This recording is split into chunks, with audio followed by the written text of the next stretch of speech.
Breaking news, kids, the new POTUS numbers are out. For those of you who haven't figured out what POTUS means, it means President of the United States, something I didn't know till I was 45. Anyway, the new numbers are out. Ta-da! 41% approval rating for President Obama. He averages over the last 6 years about 45%. Make sure you're writing all this down. At one point, after bin Laden got knocked off, his approval rating soared to nearly 70%, 69% to be exact. His low was in 2011 for 2 days for 38% approval rating. I don't know why, it's just the way that it goes. But let's talk about how polls work and maybe how they don't. There's 350 million Americans living shore to shore from sea to shining sea. Try say that 3 times in a row. And let's say that you've had a really bad day and you get home from work and the polling company has selected 1,500 people out of our said 350 million to ask simple questions. And you just get a chance to respond. Now, these questions are set up and are not supposed to be slanted in any way, shape, or form to give an edge one way or the other. But this is the kind of thing that happens. As I said, you get home from work, you're sitting there watching reruns of Leave It to Beaver, you're having a frosty Budweiser, and the phone rings, and you pick it up, and somebody says, hey, can I ask you a few questions so we can kind of get the mood of the country? And you say, sure. I don't have to leave my easy chair, I'd be happy to do it. So they say, do you think the President of the United States, or POTUS, is doing a really good job? And if you're not a fan of the current fill-in-the-blank POTUS, you're going to say, no, I don't think so.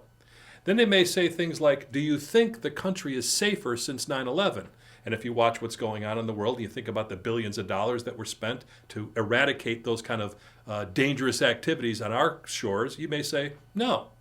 And it goes on and on. I mean, they may ask you things like, do you think Khloe Kardashian will ever get married again? Stuff like that. So anyway, they call 1,500 people that represent supposedly 350 million people and ask them these questions. Then they put them out in the news and they all run around going, look, the latest breaking numbers are out and it's dropped by 2%, it's gone up by 4%. Oh my God, what are we going to do about it? Nothing, because they don't mean anything. And here's why. Because polls are based on simple questions, but the problem is we're not simple creatures. We're creatures of emotion. So if you don't like the president, I don't care who calls you, you're going to say no. And if you do like the president and they call you, you're going to say yes. There's no dividing line there. We are creatures of habit and emotion, and those emotions get stirred up and they drive us. So what happens when all these polls come out? They start affecting the mood of the country. There's something called the Consumer Confidence Index where they call 1,200 people and they ask them how they're doing and what they think of the state of the economy. And if they call 1,200 people that aren't doing very well, next thing you know, the CCI drops and everybody feels bad and we all run out and get Prozac. So I'm not big on polls. And just to show you what happens when people are asked questions in a poll format that are not really clear what they mean, let me illustrate it this way. A recent poll of 1,100 parents, they asked them this question. You came home from work, your son was sitting there waiting for you in the living room, and he says, Mom and Dad, I got to talk to you. I have to tell you that I'm a Homo sapien. The question was, what would you do if your son said that he was a Homo sapien? And 70% of the people who responded to that question said they'd kick him out of the house.